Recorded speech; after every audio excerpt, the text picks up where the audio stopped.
आप देख रहे हैं संविधान और कानून SK लाइव न्यूज।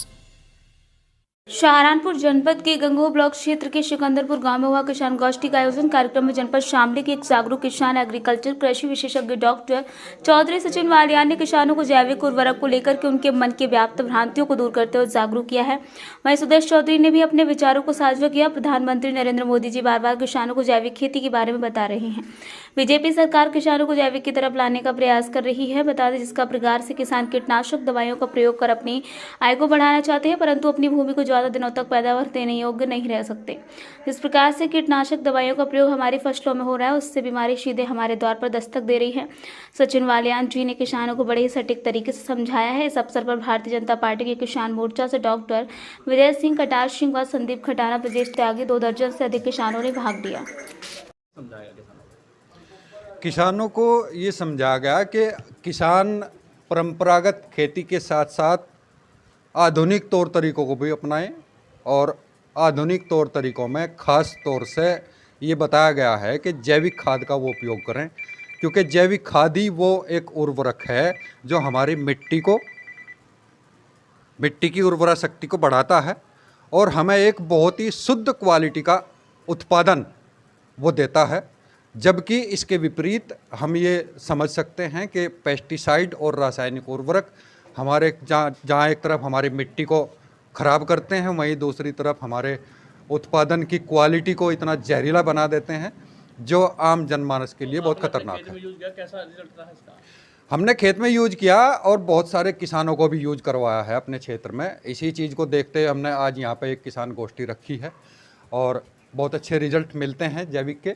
लेकिन किसान ये कहते हैं कि जैविक के रिजल्ट अच्छे नहीं मिलते, वो उनके तौर तरीके सही ना होने के कारण उन्हें रिजल्ट नहीं मिलते। वो रासायनिक उर्वरक के साथ साथ जैविक का उपयोग करें तो उन्हें बहुत ज़बरदस्त रिजल्ट मिलेंगे। हमने देखा है कि किसान जहां 4 क्विंटल का बीघा रासायनिक उर्वरक से उगा रहे थे, उसमें रासायनिक के साथ साथ जैविक का उपयोग करते हुए 5 से 6 क्विंटल बीघा गेहूँ और धान भी पैदा कर पाए हैं। ये रिजल्ट हमारे पास मिले हैं।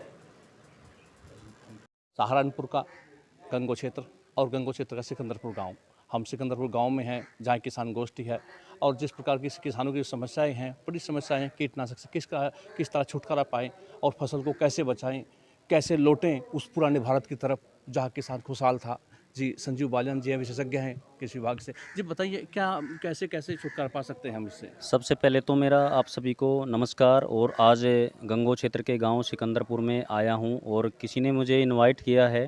और आज यहाँ पे मुझे इसलिए इनवाइट किया गया था कि जो हम भी किसान हैं, बहुत सारे किसान हमारे इंसेक्टिसाइड से और इंसेक्ट से और फंगस से परेशान हैं, तो कैसे उस चीज़ से छुटकारा किया जा सकता है। तो मैं तो एक ही चीज़ कहूँगा कि जैसे हमने यहाँ पे बहुत सारे प्रोडक्ट के बारे में जानकारी भी दी है, बताया भी है कि ज़मीन के अंदर जो फंगस है उस फंगस को भी ख़त्म करना है। और इंसेक्ट क्यों बढ़ रहा है, वो ज़्यादातर पेस्टिसाइड यूज़ करने से, ज़्यादातर उर्वरक यूज़ करने से ये सारी की सारी चीज़ें बढ़ी हुई है। तो जो हम 20-30 साल पहले अगर पीछे जाएँ तो गोबर की खाद वगैरह का यूज़ करते थे, उससे हम बेटर रिजल्ट ले रहे थे। तो हमें दोबारा से उसी चीज़ के ऊपर आना पड़ेगा, नहीं तो हम बहुत ज़्यादा डैमेज हो जाएंगे, फसल की रिकवरी कम हो जाएगी और बहुत सारा खर्च हम करने के साथ साथ अपनी ज़मीन को भी ख़राब कर लेंगे। ऐसा तो नहीं कि मुनाफे की तरफ कहीं हम जहर पी रहे हैं? यस सर, आप बिल्कुल सही कह रहे हैं। ज़्यादा मुनाफा लेने के चक्कर में हम जहर भी पी रहे हैं और जिसकी वजह से हम बीमार भी बहुत ज़्यादा हो रहे हैं। क्योंकि आप देख भी रहे हैं कि 20 साल पहले हॉस्पिटल कम से आज ज़्यादा है, 20 साल पहले बीमारी कम थी, आज बहुत ज़्यादा है। तो इसका सीधे सीधे यही जाता है कि जितना भी पेस्टिसाइड ज़मीन के अंदर जाता है, जो भी फसल हम ज़मीन के अंदर उगाते हैं, वो सारा का सारा जहर कहीं ना कहीं हमारे शरीर के अंदर आता है और इस वजह से हम बीमार पड़ते हैं। तो सभी किसान भाइयों से एक ही चीज़ कहना चाहूँगा कि ज़्यादा से ज़्यादा आप जैविक की तरफ जाएँ, गोबर का खाद यूज़ करें दोबारा से। लेकिन उसका तरीका क्या है, उस तरीके से आप पूछ सकते हैं किसी भी अपने सीनियर से, बुजुर्ग से पूछ करके उसको आप ज़मीन के अंदर लगाएं और आप पहले जैसा भारत आपका होगा। मैं भी चाह रहा हूँ कि पहले जैसा भारत हो, खुशहाल भारत हो। जैसे कि बोलते हैं कि भारत एक कृषि प्रधान देश है, ऐसा ही होना चाहिए। आप सभी को मेरा नमस्कार। देखिए बात करते हैं, किसान की बात करते हैं, अगर जिस प्रकार से मुनाफे के लिए वापसी हमारे घर में आता है और करता है और हमारे खबरों के लेटेस्ट अपडेट के लिए इसी तरह हमारे साथ जुड़े रहें और इस वीडियो को ज़्यादा से ज़्यादा शेयर करें।